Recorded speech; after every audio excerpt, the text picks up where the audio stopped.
Hi ho, ladies and gentlemen, the Black Order is here, but are they all they are cracked up to be? We are definitely going to discuss them, these crazy blitz scores, more data mines, and more rumors. All of that and more coming up on your Marvel Strike Force weekly news update. And if you're ready for it, Khasino brother, tell them what to do. Oh, sh**. ValleyFlyin.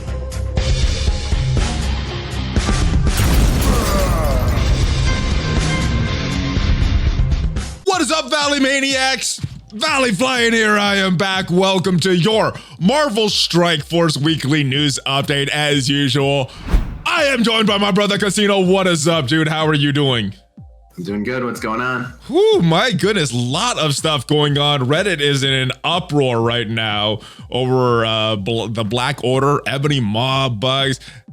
Is it warranted? We're definitely going to talk about all that. We're going to talk about Cull Obsidian. We're going to talk about some rumors and some data mines. So yes, a lot of good stuff planned. All right, and I guess the biggest news of the week is this Black and Ebony event. Ebony Maw in the game finally completing the Black Order, allowing empowered Thanos to snap.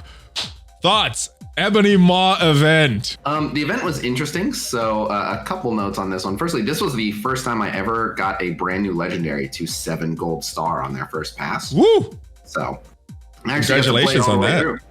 Thank you. So actually, normally the legendary events, the hard part is getting the characters just to the star to be able to enter. Yeah. And then normally the stages are very easy. This one, I had a very strong Inhumans team, stronger than most, I assume. And the final stage was very tough. I know someone with a 350k Inhumans team that threw it on auto on the final stage and kept losing. And was it a yo-yo version or a Miss Marvel version? I assume it was a Miss Marvel version. I'm sure it's easier with the yo-yo version, but I think very few people had the yo-yo version beyond the 5-star. Yeah. But yeah, yo-yo definitely would have made it easier. And yeah, I've been hearing even at the tier 5 and tier 6 levels, which I guess in this event, tier 7, a lot of people were saying that this one was tougher. Like they had the stars and they were trying to actually beat the stage and they had to go and power up the characters, which I don't normally hear from legendary events. So yeah, I think this one actually was a little bit tougher. I've heard that. I did this on live stream while I was doing the event, and they're like, "Oh, stage 6 is really hard," but I don't know. I guess because I gear 14 my Black Bolt and then got those six red stars on him like a couple weeks ago. Oh, I don't think I would have three starred it if it had stars, but right. Well, beat it on the first attempt. That alone, though, even not 3-starring it like that, with a character that strong, like, yeah. It's nearly max. So yeah, no, I think this event was a bit tougher. And then just a fun side note. So they made the stage where you get to play as empowered Thanos. Yes. They designed that stage so you'd get to experience the snap. And I forgot. I forgot. I put it. I'm like, oh, we've won this battle auto, and chat was reminding me.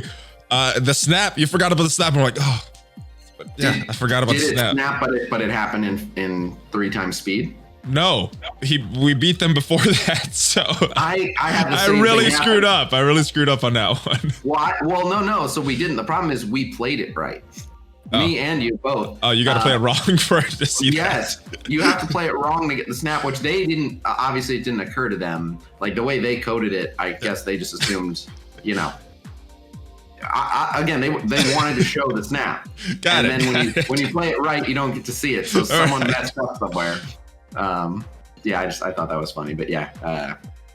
Well, as much criticism as I get about my gameplay, I'm glad I played it right. Thank goodness.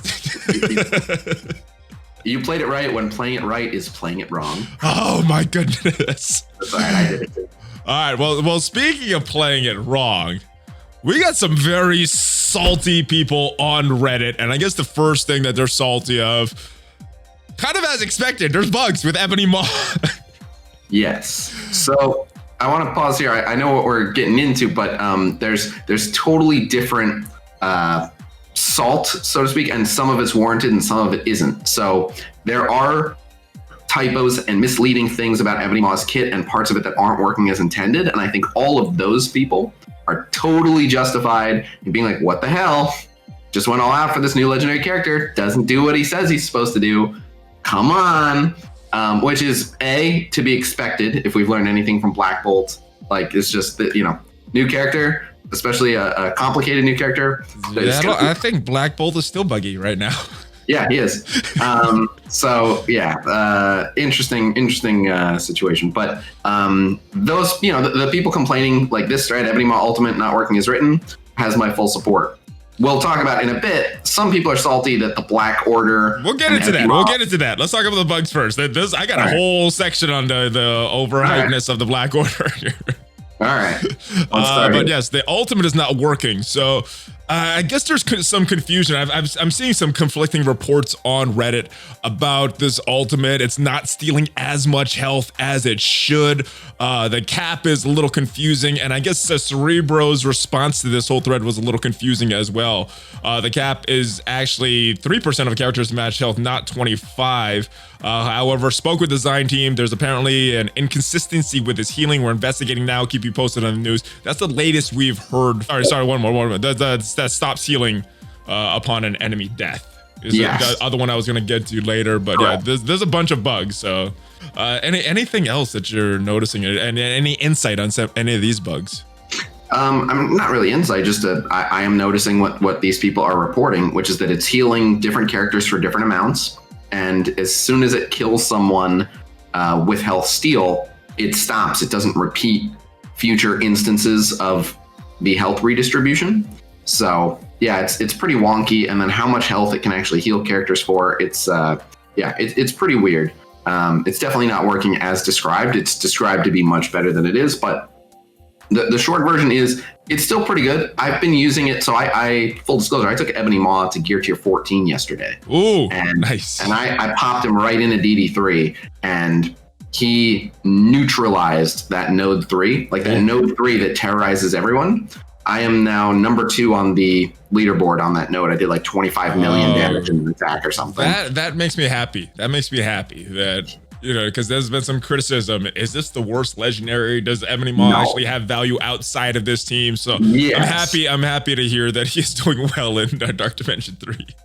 Yeah, no, he's crushing it. And he's like full healing people with his ultimate in DD3. So it's wonky. It's not working quite right, but it's still very, very good, even as is. I'm still happy to have him. But yeah, they need to fix the bugs. And again, I'm a little bit understanding of their situation because I know they have some external QA that they don't have access to right now because of the pandemic situation. So I'm expecting there to just be a few more bugs. Not that I'm happy about that. Like I wish they'd clean up the bugs, but yeah, all the people who are like, hey, what the hell, fix Maw, he's not working right. Yeah, they're absolutely right. But I mean, you are playing Marvel Strike Force. You know that, right? Every new update comes with bugs. I mean, it's not right, but it's kind of a pattern at this point. It's kind of to be expected, unfortunately. Yep. You know what they should do is every offer that they sell, $1 from every offer purchased in the game should go towards the bug fighting fund, and they should just open up a department of people who jump right on fixing bugs. Fix the bugs, or maybe like test for bugs before it comes out. That would be a good department to have. Well, let's not be ridiculous. Come on. Be good. No. What do you think we're dealing with here? No. Listen. All right, so there are some legitimate bugs in the game, but I'm also seeing this one, and I know you're going to push back on this a little, especially because you have a Gear 14 Ebony Maw, but I am seeing reports that Ebony Maw does not have enough focus to be the kind of character that he should be. So yeah, I am going to push back on this. Let me get your pushback on this one, because I think I'm going to agree with you on this. I'm going to push back on this hard, and it has nothing to do with my Gear Tier 14 Ebony Maw, because almost all of my testing, I actually have not faced a Phoenix since I took him to Gear Tier 14. Oh. I used him at Gear Tier 12-ish for my arena matches. But at the end of the day, it's like every other character. So almost everyone at really high-end arena has 6 or 7 gold Phoenix. Most people have 5 or 6 red Phoenix, because almost everyone used their gold promo credits on Phoenix. That was kind of a no-brainer. And then anyone who's doing DD3 at all has made her one of their first gear tier 14s because of how good she is. So you're almost always very high resistance, right? And I'm not doubting that people have failed, against lesser phoenixes, but like in my arena shard, almost every phoenix is like 7 gold, 6 red, gear tier 14. Like that's pretty much all I'm seeing. I'm seeing this, and we're in the same arena shard. I'm seeing that as well. I failed, but my Ebony Maw, as you can see, is gear tier 10, and I think it was a little lower at the time I failed. So I was like, all right, let me build this up a little more. Pause right here. Look at your level.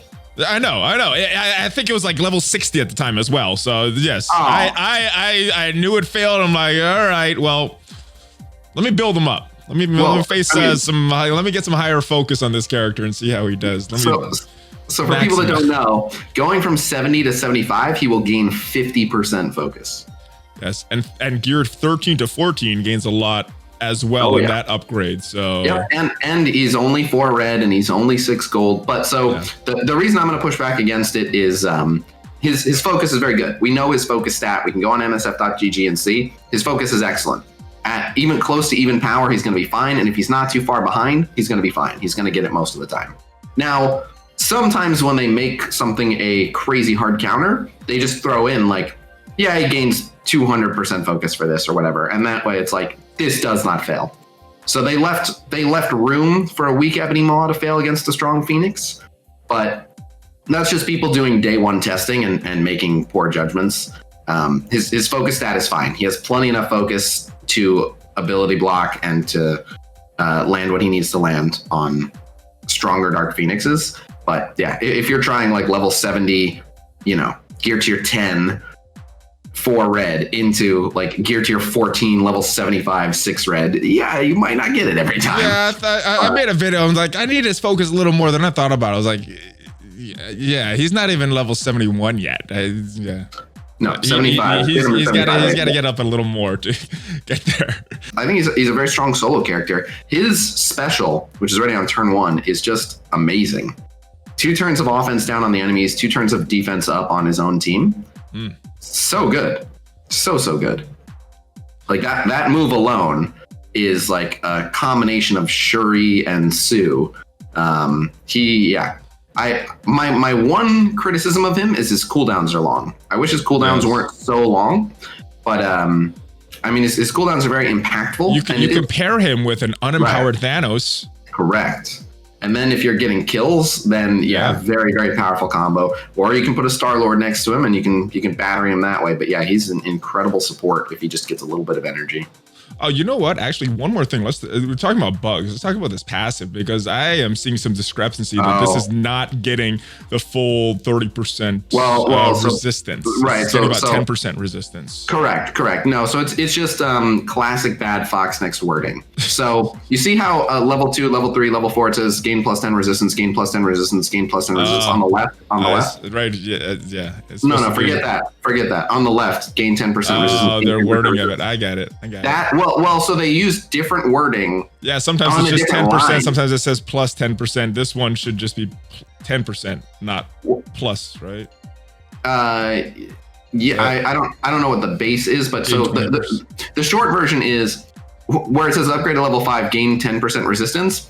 That will improve Ebony's resistance 10%. And then when it says Blackborn or Thanos allies gain 30% resistance, it's replacing the 20% resistance they already get with 30%. Yeah, usually it's just very inconsistent writing. Yeah, usually when they do that to replace it, they don't have that plus symbol right there.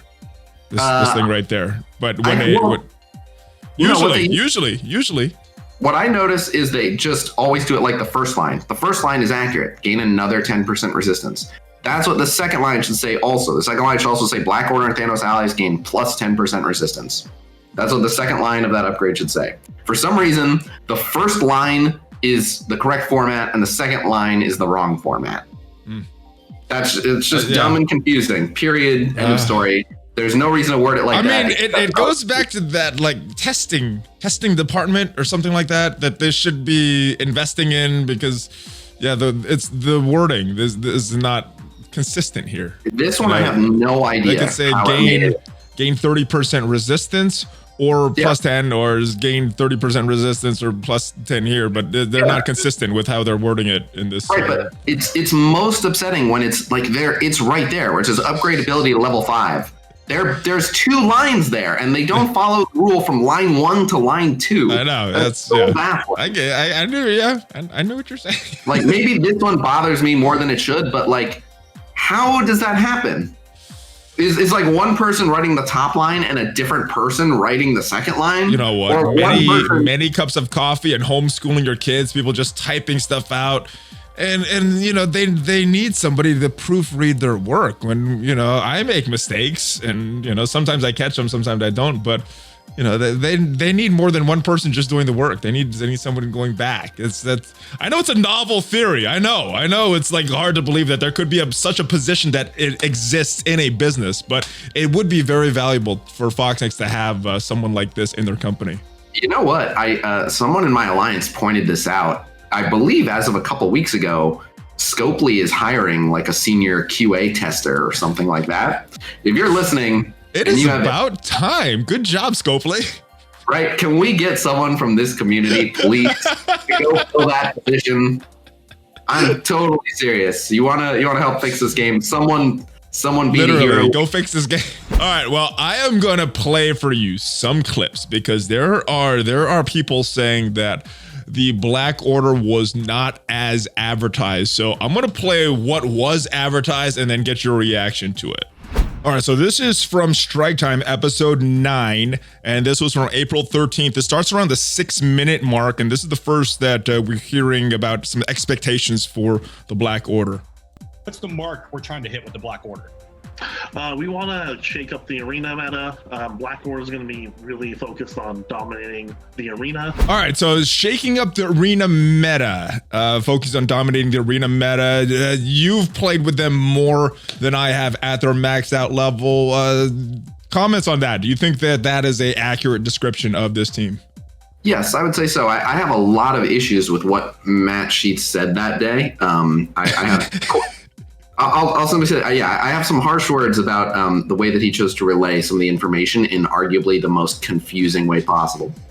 But at the end of the day, while many confusing things were said about this team, saying they're going to be the new arena meta, I find to be accurate. And what I mean by that is, so they make synergy teams. They don't look at hybrids that much because the hybrids are ever changing. So let's go like 3 arena teams back. They said X-Men are going to be the new arena meta. And they just meant like, if you use all the X-Men, no other synergy team can take them. Yes. And it was true. Like, everyone bought into the X-Men. Yep. And to this day, Phoenix and sometimes Colossus are still part of arena teams. Then the next arena team to come out, they said the Inhumans are the new arena meta. And everyone bought into it. And what they meant was synergy versus synergy. No one can take the Inhumans. And again, they were right. The Inhumans beat the X-Men, and they later made it kind of a close one by bringing Cyclops in. But prior to Cyclops, the Inhumans were the new arena meta. And to this day, Black Bolt and often Yo-Yo, and sometimes now Crystal, now that she's farmable, are still showing up in the arena because they were the new arena team, and portions of them are going to arena matches. And now they've said the Black Order is the new arena meta. And I think Ebony Maw, even absent of all the other members, Ebony Maw will be a mainstay in the arena. So do you think just Ebony or some other Black Order members along with Ebony? It's a little too early to tell. It's very possible that we'll start seeing Ebony Thanos or Ebony Cull, but so far as of today, I'm mainly just seeing people bring in Ebony. Okay. But he did say a lot of ridiculous things that I do want to clarify, or just basically shake my head at and urge that no one listen to. On an ally Thanos turn, when it's Thanos' turn, he's gonna take a stone from each of the Black Order that haven't given one yet. In a normal arena match, Ebony Maw, part of his passive, is gonna give Thanos 100% turn meter, and so he's gonna go first in a normal arena match, and then take all 6 stones immediately. Is there any chance at all that you have all 5 of the Black Order on a team and the opponent could prevent him from becoming empowered? No, not in an arena match. Okay. He'll become empowered on his first turn. Well, so I like the way that he just explained how the gauntlet works. He had everyone thinking that this was an arena exclusive passive because of the way he explained it. And again, you and I met Matt Sheets when we went to the office.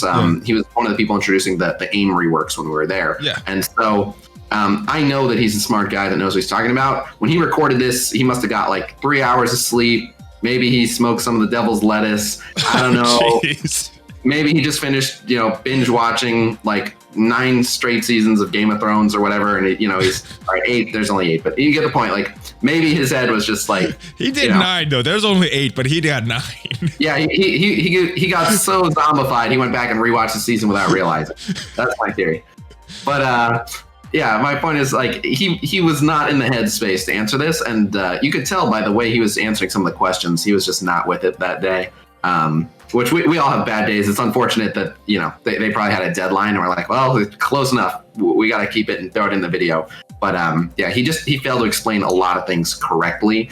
So as we now know, that's not an arena exclusive passive. What he was trying to say was in PvE, when you are facing Thanos, he will not get empowered right away. If different members of the Black Order drop down at different times, they need to all be on the board. That's all he was saying. But he could have simply, all he had to say was when all of them, like when that full team loads in at once, he gets empowered right away. In all game modes, if they all load in, he gets empowered. And if they load in one at a time, he gets empowered when the final one drops down. Wouldn't that be too clear and concise? Yes. Yes. I like the confusion. The confusion gave us so much to talk about all these weeks coming up to the Black Order. Yes. Do we foresee some utility in some of the other game modes? By chance, Alliance War, Raids? He's going to be definitely a powerful team in war defense and war offense. Yeah, like I see war defense more for them than war offense because they're made for arena defense also, and so they work well with the AI on defense. In raids, they have some healing, such as Ebony Maw gives regeneration to Thanos and himself. He gives Thanos 2 turns of regeneration, and so he gets a free turn, and so he'll heal. So in persistent modes, he's going to start the match pretty much with healing for 1 generation. So that's going to help him in modes like raids or war defense. All right. Powerful team, war defense, works well with the AI. Those a few other questionable things in that statement.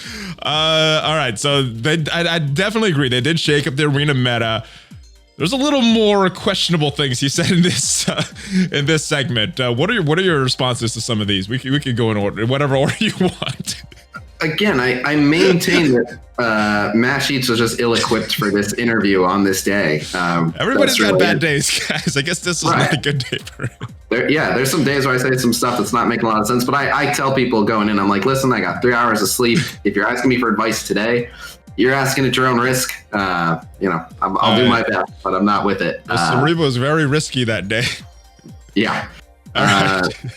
Yeah, again, I blame Matt Sheets, and to his credit, I know he's a smart guy that knows what he's talking about, but man, did he just cause a lot of confusion with that video. So, one of the main things is, he said they're made for arena defense also, and I mean, within 1 day, people were finding hybrid counters without needing your own Ebony Maw that were punching up 150k on this team all day. A bunch of existing characters. They are not a good arena defense. So the AI does not work well with this team. Well, the AI works pretty well with this team. It doesn't work perfect, and they have a lot of redundancies. Like Ebony Maw does 2-turn offense down, and then Proxima also does 2-turn offense down, which is redundant. The big one is Thanos' second turn is usually when he flips all the positive effects to negative effects, negative effects to positive effects, but he does that so early in the match that only on-spawn effects actually get flipped. So if you're using a team like Power Armor, Inhumans, X-Men, a team that's spawning with defense up, then he gets use of that. But most teams, and especially most hybrids, like there's barely anything to flip, and he just does that for no reason. Like they have barely taken any debuffs. They have barely applied any the enemy team has barely applied any positive effects, so there's nothing to flip. And it just gives Cull a 2-turn taunt, which it's good to have the 2-turn taunt on Cull early, but then Cull follows up and just 2-turn taunts immediately anyway. So, and again, it's all right because there's a big time gap there because Cull is slow. Yeah. But yeah, it's just they're far from like the smartest team on the AI. They don't always use stuff at the right times. So yeah, I wouldn't say they're incredible controlled by the AI. It's fair to say they work on war defense because any good offensive team also works on defense for the most part. And what I mean by that is like if you put X-Men on defense, they're most likely going to get one successful defense. If you put Inhumans on defense, they're most likely going to get one successful defense. And you can argue that getting a successful defense, even just one, makes that team worth having on defense. But teams that are definitely not going to lose on offense are arguably more valuable. Yeah. And the Black Order is a team that is definitely going to win on offense. Like you can take them into the Asgardians, you can take them into Hydra, it doesn't matter. Like they are going to smash whatever they go up against. And so, I really don't see why you would use them on defense when you can use them as a master key to removing a room. So it's not unfair to say they work on defense in war, but I don't encourage it.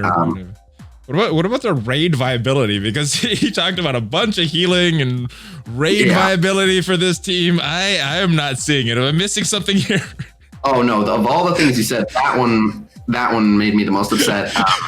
Trying to spin it as like, yeah, they have some tools for doing good in raid. Like, not really. They have very long cooldowns. Like, they're not the worst raid team because they're just a strong all-around team. But like the thing he's mentioning, like, oh, he gets 2 turns of regen, but he like goes right away. So if he was loading into a node like half dead, he'll get that regen nice and early. But if he's loading in at full health, that regen is wasted.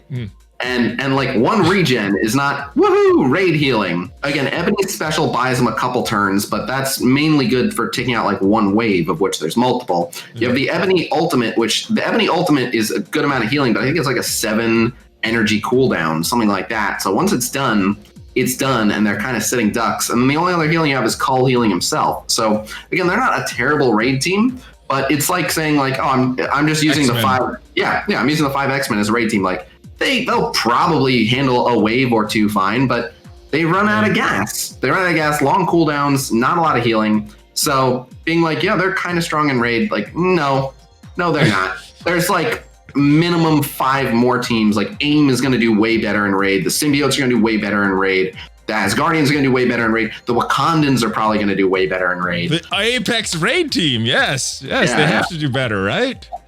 Honestly, they might not. I don't know, but yeah. So a lot of claims made about them were sketchy. But so basically, they so far in the game's history, there's been one team ever, and I think they learned from this mistake. And I also think that they kind of had no choice when they did it. But there's been one team where it was like, if you build this team, you're good everywhere, and that was Fury Shield. Yeah. Fury Shield, when they came out, they were the top raid team. They were the top arena offense. They were the top arena defense. They were the kings. That's it. Like, no, you need multiple teams. We cannot do this anymore. No more teams like this ever. And they haven't. Right. Quickly, the players are like, why would I build anything else? I'll just get Fury Shield. Then we're good. And then they were like, aha, we made a team that counters Fury Shield. And then it's like, all right, so I need a few more characters just for arena, but otherwise I can Fury Shield everything. So now they've started actually, using different characters for different things. But so I think some people are still longing for that. Like I thought if I just went all in on Black Order, that's it. I win everywhere. And I don't think we'll ever see that again. I don't think there will be a team where you win everywhere. These guys, again, at the end of the day, I don't feel like Fox Next lied to sell this team or anything like that. Like these guys are as good toward arena as every previous arena team that they've advertised. They're as impactful to the arena as the X-Men. They're as impactful to the arena as the Inhumans. So say they're the Apex arena team, I have no problems with that claim. But confusing people about how the gauntlet works, no need. Trying to spin them as anything but like maybe an all right raid team in a pinch. Like a hybrid is going to do so much better. Even if you like just swap like a Black Order member for like Scientist Supreme, you're going to be way better off. Things like that. There were some claims about the other stuff that they do. Recommending them for defense, and you'll always have the story. And I always like to clear this up too. I always point out, like, if they're not going to lose to anything on offense, they're an offense team. That's really it. But you'll always have people saying, well, I put them on defense. I got like 8 defense wins. So you tell me they're not a defense team. You don't know what you're talking about. You're an idiot. And the truth is, any new strong team for the first like 3 or 4 weeks is a really strong defense because people don't know how to fight them. Once people learn how to fight them, they're not so bad. I thought Sinister Six was the most horrible war defense team ever, and then like after a couple weeks, like, And the final clip is from an interview that we did with Cerebro and John Durr, so not Matt Sheets this time. It's difficult to predict a meta, but based on what you've seen so far, are you thinking that an empowered Thanos and 4 Black Order will outperform pretty much any of the arena hybrids currently on the scene, or are you thinking that we're more likely to see more hybrids? Yeah, so I checked with the combat team head on this. I talked to Zach, who you guys have talked to before, just to get his take on it. And their plan, like what they expect is that Thanos with Black Order, equal powers, 5v5 scenario, that they should win in arena. But the reality is like the players come up with stuff that we can never think of that always end up beating what our plans are. Like, you know, X-Men were supposed to be undefeated, and that doesn't play out that way. So just because we design it that way doesn't mean that's how it shakes out. We know that the community is smarter than us when it comes to meta and figuring out those different things, which is awesome. All right, and so there was our interview with Cerebro, John Durr, and I think this is the most fair representation that we've gotten of this team. What are your thoughts on what was said from John? Yeah, I think he's looking at it the right way, which is like they can't be expected to always predict the arena meta. You know, that's the player's job to come up with ways to outsmart other players, and they only have so many hours of testing that they can possibly put into it. Whereas when you turn it loose to 300,000 players or whatever, you're going to see stuff that, you know, a group of however many people worked on the combat design couldn't have possibly have thought of. But my one criticism, not of anything that was said, just in general, is they tend to test teams at roughly even power, and that's how they evaluate who's better. At even power, which team wins. But they always seem to forget, and I don't know, sometimes they get it right. Like with the Brotherhood, they got it right, but I wish I could like speak to, I don't even know who I would talk to about this, but really hammer this point home, which is that newer teams are not going to be as high of gear, they're not going to be as high of stars, they're not going to be as high of red stars. You know, they're not going to have as many T4s at first. Like there will be a very tiny handful of players that super whale out and hoarded so many resources that they bring them all the way up. But 90% of people getting these teams, just like you were explaining, like you showed your Ebony Maw compared to the Phoenixes we've been seeing. And it's going to take a long time to catch up to that point. If something is going to counter something else, it has to be effective at a lower power. And where they put that bar is up to them. I would say, you know, 20 to 30% weaker, it should still work for a counter. That's just my personal take. But they do a lot of things that successfully counter at even power and do not successfully counter at, you know, just barely lower power.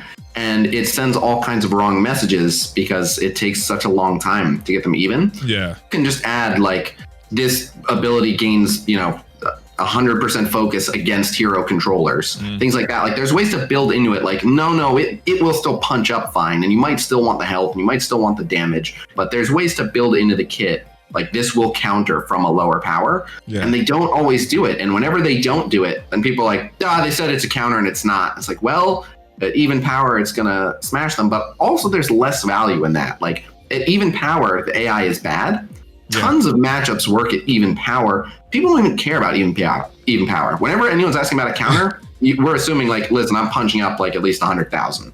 What's going to work? They're stronger than me. I need to still win. Yeah. Even power, you have so many more options available. So yeah, they always seem to forget that. And I wish I could get that through their heads. I don't even know who I would tell that to, but I got to remember that next time they hype up a team, they're comparing it even power. They're not punching up like we are in actual gameplay. Right. All right, so yes, people are a little upset about the Black Order. Some justified, some not justified. But people on Reddit are also upset about this. Cull Obsidian Blitz this past weekend. 94 million for the top player in this Blitz. 27 million was the cutoff for the rank 2000 in this Blitz. What are your thoughts on these Blitz character releases, these scores that just keep getting higher and higher? Well, I mean, the scores are gonna keep getting higher and higher. Like, some people react to it like shocked every time, but I mean, that's what scores do. I'm shocked every time. Rosters only get bigger. You want scores to go down, tell all those pesky players to stop strengthening their roster. And all the players do is ask for more resources, which is normal, but everyone's saying like, give us more gold, give us more T4s, give us more promotion credits, give us more of this. You know what happens to that? Rosters grow faster. You know what happens when rosters grow faster? Blitz scores grow faster. So that's just how it is. And again, like, I think the main issue is with each new character release, there's building frustration with the Blitz game mode. And I've said this 1,000 times. They did not build the Blitz game mode to scale appropriately with the player base. This top 2,000 arbitrary cutoff is super annoying. Top 100 and above, I'm fine with. Like, that's a small section of players that want to go above and beyond, fine. But I would just do away with top 2,000 and just have 1% to 2%.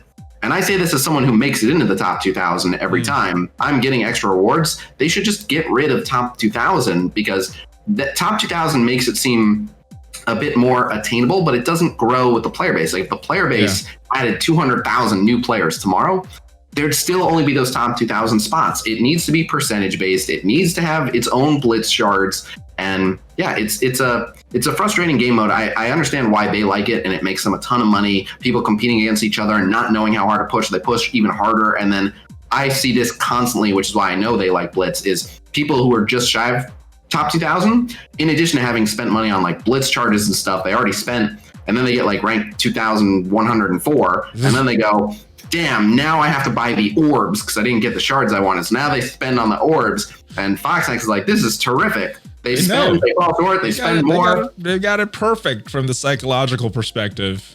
Yes. But yeah, it's not the most player-friendly thing. Like, you know, players choose to participate in it. For me, I'm starting to run into like, I don't ever want to be like the I'm too good to Blitz guy, but it is starting to be a matter of like, for me to make top 2,000, I have to give up a full 3 days. Whereas I don't have to do much to get top 1% to 2%, and the extra like 30 shards or something like that, it ends up being like $30 in orbs. Yeah.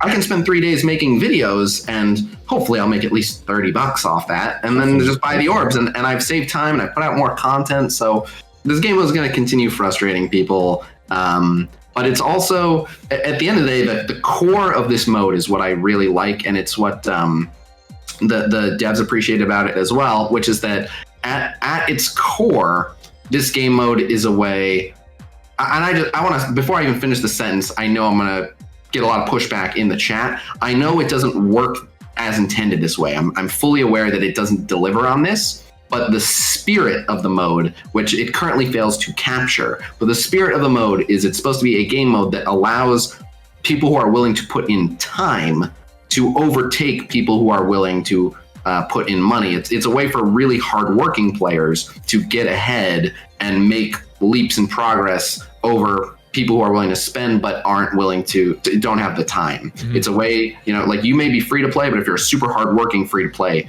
this is your opportunity to get better rewards. And again, I'm fully aware that, like, in the current day and age, like, listen, I'm free to play and I can give up sleep and play nonstop, and I'm lucky if I can do like 4 or 5 mil. Like, I get it that it's very inaccessible for a lot of people, which is why I want to see major reforms to this game mode.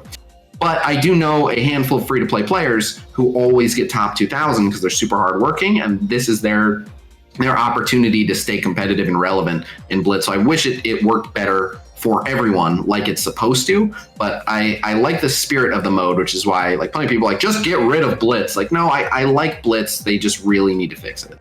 I agree. It does need a little overhaul, which was kind of promised earlier this year, and we haven't seen too many changes. I think we've seen the save squad selector change a little bit, but outside of that, I don't think we've seen any major overhauls to Blitz. One thing I did want to touch on here is the terms of service. So if you go in game, click on terms of services, goes to this website, and you guys could read this full thing right down here.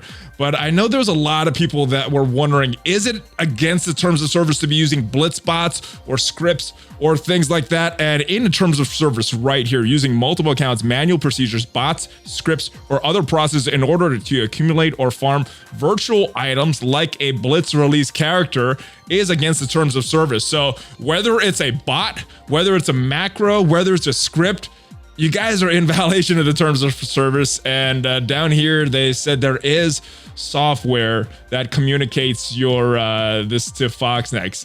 If unauthorized malicious program is detected, it will communicate scopely the end user's account, identifying information. And it also talks about these Blitz bots down here. What is your reaction to this? I know we've been talking about the terms of service, violating terms of service. People have been questioning it. This is the terms of service. Blitz bots are a violation of it. What is your reaction to this now that it's out in the open? I mean, I'm not surprised. Like you would hope, right? Like we were all expecting it, but I guess I haven't read the terms of service. So. Yep, like some games are okay with macros to some degree. Like I come from MMOs where like macros were like the standard way of playing, and then like they had like DPS meters, which is like a third-party program, but that was designed to heighten your performance. But you still had to be there playing and managing all this. A lot of these bots and scripts are just you're sleeping and your account is doing stuff, and people who opt not to go that route have to be awake. They and are accumulating virtual items is what they're doing that use these bots. Absolutely. No, yeah. It's look, at the end of the day, botting is totally unfair, and there's really only two ways to go. And it should have been settled a long time ago, but there's two ways to go. Everyone can bot, it's fine. We don't care. Go for it. Here's some of the bots we recommend, even go nuts. Yes. Which I don't think we'll see. But I don't want them going that route either, but if they're going to go that route, embrace it, fully embrace it. Right. Or the alternative is like, listen, if you're botting, you're cheating, and we'll ban you. No ifs, ands, or buts. If you bot, you do it at your own risk, and if we detect it, you're out. Don't do it. You've been warned. Yep. That's it. There is no in between. Agreed. Agreed. There's no gray area here. It's black and white. Very black and white. Yep. And again, like if I placed rank 2001 in Blitz, it's a safe assumption that at least one person in the top 2000 was botting, and it's not fair. And it's just plain unfair. And it's probably affecting more people. Again, there's no way to know exactly how many, but I'm estimating, I'm just ballparking. I'm going to estimate like 3% of the total Blitz population might be doing this, something like that. I don't know. But, and that number's pulled completely out of my butt. So don't, that's just my guess based on like the people I talk to who are somewhat in the know on that. But yeah, they need to do something about this. And they've been putting off the problem for too long. And my patience on this issue is growing very thin. And I'm going to start pushing this issue really hard. To address it. It's in their terms of service. Well, here's the thing. I'm curious what they would do if me and you made videos like, hey, we've made the decision. We're going to start botting. Here's the one we downloaded. You guys can check it out too. You can find the link here. I mean, it would force them to do something, right? It could force them to ban our YouTube channels or something, though. So. Yeah, well, it could, but so that has happened in another game. They could go full. They could go full tyrannical. Scopely just be like, shut it all down. They're using our game footage. That's copyright. Wipe them. Copyright strike them. Silence them. It could happen, but like what? This is not like I won't stand idly by. I try to cooperate with these devs whenever possible because what's good for the game is good for everyone. I want the game to succeed. I want us to all be having fun, but this is a game-breaking issue, and it's not an issue that they can turn a blind eye to, which seems to be their current strategy for dealing with it. It's like just acting like they're unaware. Hopefully they forget about these. Right. Yeah. And it's not going to happen. It needs to be dealt with. And so I'm trying to figure out like, what are our options for forcing their hand? Like they need to deal with it. Plain and simple. Maybe a spending strike is what we need to do. Yeah. And speaking of Blitz release characters, Ironheart is coming soon. We got her full kit, I guess a while ago, because she's been in the game for a while, but in the latest blog post and confirmation, Tech Prodigy Blitz featuring Ironheart was data mined a while ago, but yes, it is recently come to the game. So what are your thoughts on yet another Blitz release character? I mean, it's just the standard. So here's the other thing about Blitz is they don't only do Blitz releases so much because they're evil or because it's such a fantastic way for them to make money. The truth is, the reason why we get so many Blitz releases is because Blitz is a super, super easy release mode. It's unbelievably easy. They don't have to code any kind of story. They don't have to invent some kind of new release mode or anything. It's just really easy. Like sticking a date on the character. Yeah, I'm going to Blitz on this date. Yep, they make like a few banners and a little panel as far as the art. An email like this. An email. They change some names and they plug them in and they're off. And then that occupies players. If the first 3 days it runs and the second 3 days it runs, that's 6 days of players being heavily engrossed in the game, and they barely had to do anything. And so I think when they can, they like to come up with other release methods, but they're always working on so much other stuff that, it just comes down to like, all right, how do you want to release this character? And rather than be like, all right, I have this cool new idea, we could release him this way, hear me out. Like, no, we don't have time for that. Yeah. We just have to get this character out. What do we have open to us? Well, we have a milestone character already. We could do the Blitz milestones or Blitz.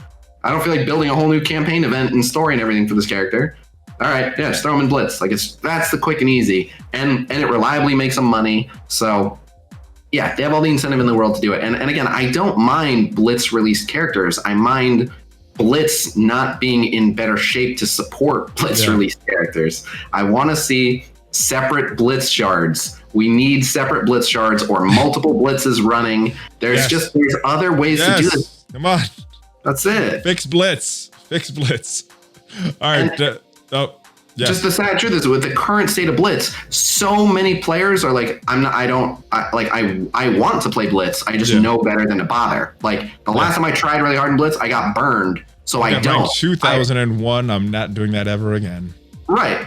Well, but no, it's even worse than that, because like those people might be like, maybe I'll give it another go. It's like, you know what? I went all out for top 2000. I spent a little bit and I got rank 5000. So I guess I wasn't even close.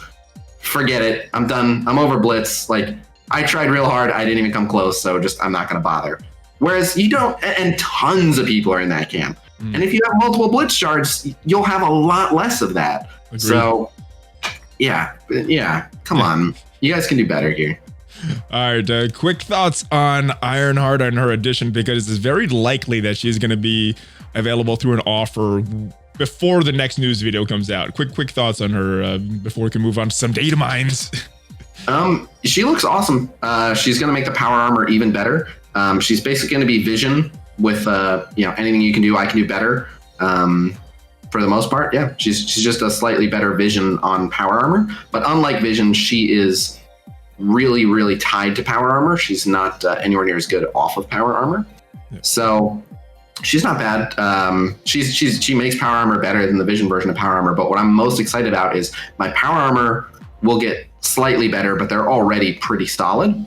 It's now Vision will be a free agent, and Thanos just came off BKT. But I'm probably going to keep the Guardians together. I'm actually looking at, I want to see how a Tech Avengers performs. I'm looking at like Captain America, Black Widow, Hulk, and then like Ant-Man, Vision. Because when you add in Ant-Man and Vision both having ability blocks, you'll have defense up on Ant-Man and Vision, and then Black Widow will go into stealth. Captain America will defense up pretty early on. You'll have offense down from Vision hitting into defense up. You'll have a lot of things. Pretty good. Black Widow's speed with the Ant-Man slow. That sounds good. That might be where I end up moving Vision as well. Data mines are here, and I guess one of the big rumors that were floating around for a while is confirmed. Domino event campaign coming to the game. X-Force's newest member preparing for the battle. Be the first chance to recruit her in her upcoming event. Serendipity. Beat the odds with her skill set. Now, there was some rumors about this skill set last week. She's a controller, elite war offense, which kind of disappoints me. I'm not a big fan of these war teams. Revives Deadpool, makes his chain attack unavoidable. X-Force allies always have base assist on their basic, always assist basic attack. X War Offense applies offense up, reduces enemy speed bars.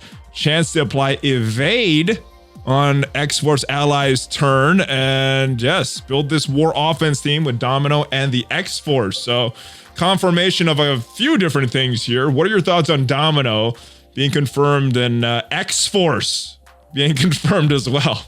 I'm really excited. I mean, the X-Force has been one of those like pieces of a team that has long deserved more love.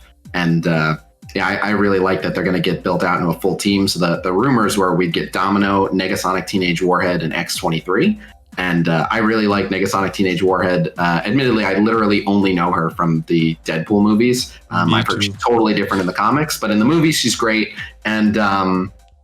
And yeah, I you know, X-23 is pretty cool. I'm looking forward to, assuming that those rumors hold true, I'm looking forward to it. And I like that they're being designed as an offense team. I'm with you, which is I hate this war offense, war defense. Just make them a war team, and the players can figure out whether to use them for offense or defense. Like we already have certain flex teams. I don't want war to be hard coded. Like, all right, here's your 8 defense teams and your 8 offense teams. Like that is too simplified. I don't enjoy it, but anyway, I like that this team is going to be used for crushing stuff, and I'm glad they're getting some love. So, me too. It's been a long time, and I just want to hold on, just go back to that real quick, just because I want to start nipping this in the bud. As soon as we start seeing stuff like this, I immediately get people asking like, so what are you thinking? What tier is Domino? Should I go all in on Domino? Is she going to need high red stars? You think it's God tier, demigod tier? And I appreciate that people. Yes, is the answer to all those questions. His advice, not mine. I appreciate that people value my input on these things, but and I cannot be more clear on this. That doesn't tell us anywhere near enough. Unfortunately, when we only have this much information, I will never be able to confidently give you an answer on those things, and it just sets me up for failure. If I'm like, yep, you know what, based on what I see there, yep, Domino God tier, which again, you can't possibly make that call, and then it's just 4 months later, remember when Khasino said Domino God tier? That's why I never listened to that guy. We don't know. We need stats. What about your clairvoyance? Come on. I know what it says on the data mine, but what is your clairvoyance telling you? Hold on. I'm getting something. Domino God tier. God tier. Got it. By every offer. Yep. Nice. All right. We're going to do it. I'm going to do it. Not too much big, not too many other things that are big in the data mine. I see some Father's Day items here. They're looking like there's some chance to vote on which would be for the Father's Day Blitz, and some Father's Day offers. Awesome stuff here. All right, and it has become my favorite time of these videos, the rumor section. Only got one new rumor from Drew, the rumor guy, this week, and it was in addition to a previous rumor about X-Men characters coming in July. Actually, one X-Men character coming in July, and the additional piece of information, a male character. What is your thoughts on this? Who do you think it could be? I mean, we've eliminated about half the characters, potential X-Men, right? Right, but it's like it's a good hint, but it doesn't really tell us much. You know, it's like saying like you know, pick a card, any card, and your hint is it's a black card. It's like, okay, well, you've cut it down by half. You are a psychic. Yeah, there's still way too many options to have it narrowed down. There are a lot. I think the leading candidates you'd have to include Beast. Right. Iceman has been requested for a long time. Gambit's highly requested. Nightcrawler. I mean, we can keep going on about the male X-Men characters, but do you want to give a guess at this time, or you just want to wait and see who it is? Or I was just gonna say some of the ones that I want the most. Okay, and, who do you want the most? Well, you named them. I really want Iceman. Mainly I want Iceman and I want Nightcrawler. Okay. And then some of the other ones that I like are not as popular. Like a lot of people want Rogue, but she's not male. I really want like Bishop and Havoc, but there's no way. I think we'd see them before some of the more popular characters, if I had to guess. Angels is a decently popular one. I forgot about him. Yes, Angel. A lot of people like Angel. Apocalypse has had some rumors. I'm really hoping that this year we get Armless Tiger Man, but yeah, that's just me. That's just me. Yeah. All right. Well, as always, my friend, it has been fun, and I look forward to next time. Before you go, any other thoughts? Anything you want to promote before you get out of here and get to your stream? I have so much stuff coming out. I don't even know. I'm like backlogged on like 5 videos. We just did the newest tier list, so the new infographics should be coming out soon. Okay. I got a bunch of PvP videos coming out. I finished Dark Dimension 3. We didn't even talk about that. Nice. That really should have been the topic. But so I guess we'll talk about it next week. I'll probably be close to done with my second run next week. But yeah, I finished Dark Dimension 3. So if you want to see some of the upgrades I've made after finishing DD3, we've got some exciting stuff going on. So daily streams around 6 p.m. Pacific time on my YouTube. So check it out. Cool. And the Discord link will be down there for all the other stuff that you have going on. But yeah, thank you once again. Like I said, it's always fun. And thank you guys at home for joining us. Hopefully you enjoyed this video. There's timestamps in the description. If you're listening on the podcast version, make sure you go into whatever platform you're listening to it on and leave us a nice review there, because we do this every single week. And if you like these videos, make sure you subscribe. Every single week, at least 4 Marvel Strike Force videos. Links are down below if you want to support the channel in other ways. And I will see you guys next time. Check me out on social media. Khasino, fist bump before you go, baby. ValleyFlyin Khasino, out.